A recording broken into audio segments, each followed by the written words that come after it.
നമസ്കാരം, ഞാൻ doctor Arun B Nair.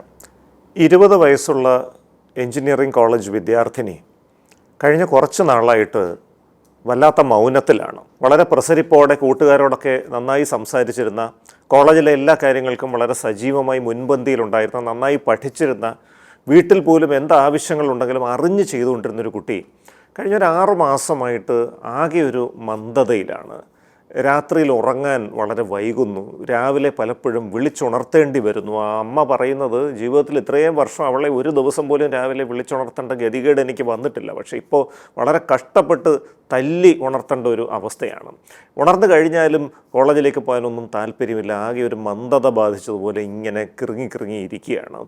എന്നാൽ കോളേജിൽ പോയി കഴിഞ്ഞാൽ അവിടെ ഇരുന്ന് ഉറങ്ങുന്നു. പകുതി വഴിയാകുമ്പോഴത്തേക്ക് ക്ലാസ് കട്ട് ചെയ്ത് തിരിച്ചു വരുന്നു. വല്ലാത്തൊരവസ്ഥയാണ്. എന്താണ് നിൻ്റെ പ്രശ്നമെന്ന് ചോദിച്ചിട്ട് അവളൊന്നും പറയുന്നുമില്ല. അങ്ങനെ വല്ലാത്തൊരു അവസ്ഥയിലാണെന്നാണ് പറയുന്നത്. കോളേജിലെ അധ്യാപകരോട് ചെന്ന് ചോദിച്ചപ്പോൾ അവരും പറയുന്നു, എന്ത് പറ്റി ഈ കുട്ടിക്ക്? വളരെ ആക്റ്റീവായിട്ടിരുന്നൊരു കുട്ടിയാണല്ലോ, ഈയിടെയായിട്ട് ക്ലാസ്സിലിരുന്ന് ഉറക്കം തൂങ്ങുന്നു, കുറച്ച് കഴിയുമ്പോഴത്തേക്ക് വീട്ടിൽ പോകണമെന്ന് പറഞ്ഞ് പോകുന്നു, ഉച്ച കഴിഞ്ഞ് പലപ്പോഴും ക്ലാസ് കട്ട് ചെയ്യുന്നു, ഇൻറ്റേർണൽ അസസ്മെൻറ്റ് പരീക്ഷകൾ വെച്ചിട്ട് ആ പരീക്ഷയ്ക്ക് വരുന്നില്ല, ലാബിൽ പോയി പ്രാക്ടിക്കൽ എക്സ്പെരിമെൻറ്റ്സ് ഒന്നും ചെയ്യുന്നില്ല.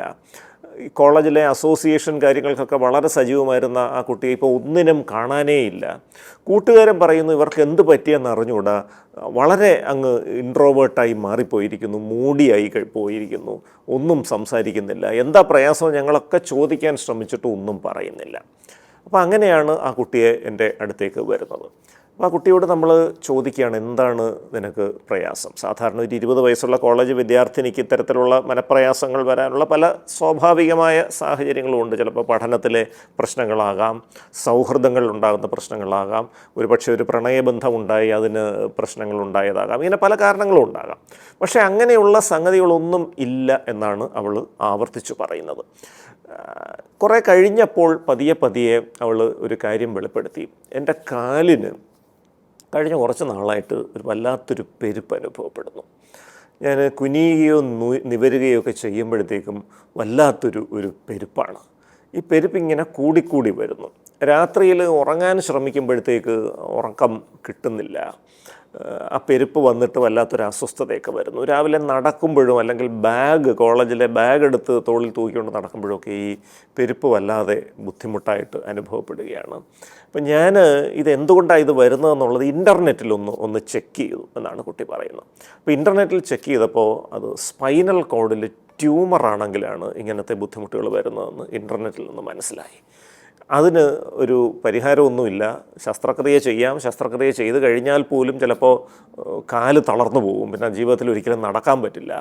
ചിലപ്പോൾ ഈ ട്യൂമർ ഇരിക്കുന്നത് മുകൾ ഭാഗത്താണെങ്കിൽ ശസ്ത്രക്രിയ ചെയ്യുമ്പോഴത്തേക്ക് ചിലപ്പോൾ മരണപ്പെടാൻ സാധ്യതയുണ്ട്, ശ്വാസം നിന്നുപോകാൻ സാധ്യതയുണ്ട്. ഇങ്ങനെയൊക്കെയാണ് ഇൻ്റർനെറ്റിൽ പറയുന്നത്. ഇത് കാരണം ഞാൻ ഇനി എന്തിനാണ് ഇങ്ങനെ മുന്നോട്ട് പോകുന്നത്? എന്തായാലും അധികം വൈകാതെ ഞാൻ തളർന്നു പോകും. പിന്നെ ഇങ്ങനെ മുന്നോട്ട് പോയിട്ട് എന്ത് കാര്യം? ഞാൻ പഠിച്ചിട്ട് എന്ത് പ്രയോജനം? ഞാൻ പഠിച്ച് പരീക്ഷ ജയിച്ചിട്ട് എന്ത് പ്രയോജനം? ഞാനൊരു ഡിഗ്രി എടുത്തു എന്ന് വിചാരിച്ചിട്ട് എന്ത് പ്രയോജനം? എനിക്കിതുകൊണ്ടൊന്നും ഒരു ഗുണവും ഉണ്ടാവില്ലല്ലോ എന്നാണ് പറയുന്നത്. അപ്പോൾ ശരിക്കും പറഞ്ഞാൽ നമ്മൾ ഇന്നത്തെ കാലത്ത് അത്ഭുതപ്പെട്ടു പോകും. കാരണം ഒരുപാട് ഡോക്ടർമാരും ആരോഗ്യ സംവിധാനങ്ങളും ഒക്കെയുള്ള ഒരു നാട്ടിലാണ് നമ്മൾ ജീവിക്കുന്നത്. ഇപ്പോൾ വിദേശ രാജ്യങ്ങളിലെ പോലെയൊന്നും അല്ല. ഇപ്പോൾ ഇംഗ്ലണ്ടിലൊക്കെ ആണെങ്കിൽ ഒരു സ്പെഷ്യലിസ്റ്റ് ഡോക്ടറിനെ കാണാൻ വലിയ പ്രയാസമാണ്. മറ്റ് പാശ്ചാത്യ രാജ്യങ്ങളിലും ഇതേപോലത്തെ ബുദ്ധിമുട്ടുകളൊക്കെ ഉണ്ട്. പക്ഷേ കേരളത്തിൽ, ഇന്ത്യയിൽ അങ്ങനത്തെ ബുദ്ധിമുട്ടൊന്നുമില്ല. നമുക്ക് ഏത് ഡോക്ടറിനെ വേണമെങ്കിലും നമുക്ക് പോയി കാണാനുള്ള സൗകര്യമുണ്ട്.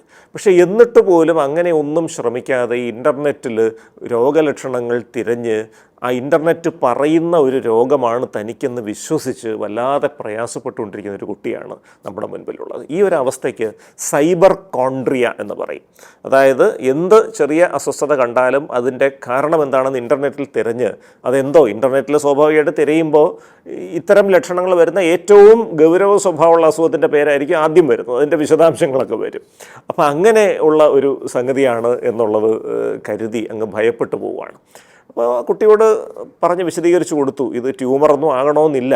ചിലപ്പോൾ ഈ ഡിസ്ക് ചെറുതായിട്ട് തെന്നുമ്പോൾ ഇങ്ങനത്തെ ലക്ഷണങ്ങൾ വരാം. അല്ലെങ്കിൽ ഈ പാരാസ്പൈനൽ മസിൽസ് എന്ന് പറയുന്ന മസിൽസ് വലിഞ്ഞു മുറുകുമ്പോൾ വരാം. അപ്പോൾ ഒരു സ്കാനൊക്കെ എടുത്ത് നോക്കിയപ്പോൾ അങ്ങനെ കാര്യമായിട്ടുള്ള പ്രശ്നങ്ങളൊന്നും ഉണ്ടായിരുന്നില്ല. അപ്പോൾ ഈ പെരുപ്പ് മാറാനുള്ള മരുന്നുകൾ കൊടുത്തു കഴിഞ്ഞതോടുകൂടി പൂർണ്ണമായിട്ട് അവളുടെ പ്രയാസങ്ങൾ മാറുകയും ചെയ്തു. പക്ഷേ അപ്പോഴേക്കും ആ കുട്ടി ഒരു ഡിപ്രഷൻ്റെ അവസ്ഥയിലേക്ക് എത്തിക്കഴിഞ്ഞിരുന്നു. ഇതൊരിക്കലും മാറാത്തൊരു രോഗമാണെന്ന് കരുതി ഒരു വിഷാദത്തിൻ്റെ അവസ്ഥയിലേക്ക് പോയി. ആ ഡിപ്രഷൻ മാറാനുള്ള ട്രീറ്റ്മെൻറ്റ് കൂടെ കൊടുത്തു കഴിഞ്ഞതോടെ ആ കുട്ടി പൂർണ്ണമായിട്ട് അസുഖം ഭേദപ്പെട്ട് പിന്നീട് ഒരു 6 മാസം കഴിഞ്ഞതോടുകൂടി കൃത്യമായിട്ട് കോളേജിൽ പോകാനും പഠിക്കാനും പരീക്ഷ എഴുതാനും ഒക്കെ പറ്റി. അപ്പോൾ ഒരു കാര്യം നമ്മൾ ഓർക്കേണ്ടത് ഇതാണ്, ഒരു രോഗലക്ഷണം കണ്ടു കഴിഞ്ഞാൽ അത് ഇൻ്റർനെറ്റിൽ പരതി കഴിഞ്ഞാൽ അത് പലപ്പോഴും തെറ്റായിട്ടുള്ള വിവരങ്ങൾ എന്ന് പറഞ്ഞാൽ ഈ ലക്ഷണങ്ങളുള്ള ഏറ്റവും ഗൗരവമുള്ള സ്വഭാവമുള്ള അസുഖങ്ങളുടെ പേരൊക്കെ ആയിരിക്കും ഇൻ്റർനെറ്റ് തരുന്നത്. പക്ഷേ നിങ്ങൾക്ക് ആ രോഗമേ ആകണമെന്നില്ല, മറ്റു രോഗങ്ങളായിരിക്കാം. അതുകൊണ്ട് ഒരിക്കലും ഇൻ്റർനെറ്റിൽ തിരഞ്ഞ് എന്തെങ്കിലും തെറ്റായ വിവരങ്ങൾ കണ്ട് അത് ശരിയാണെന്ന് വിശ്വസിച്ച് ഭയപ്പെട്ടു പോകുന്നൊരവസ്ഥയിലേക്ക് പോകരുത്. നന്ദി, നമസ്കാരം.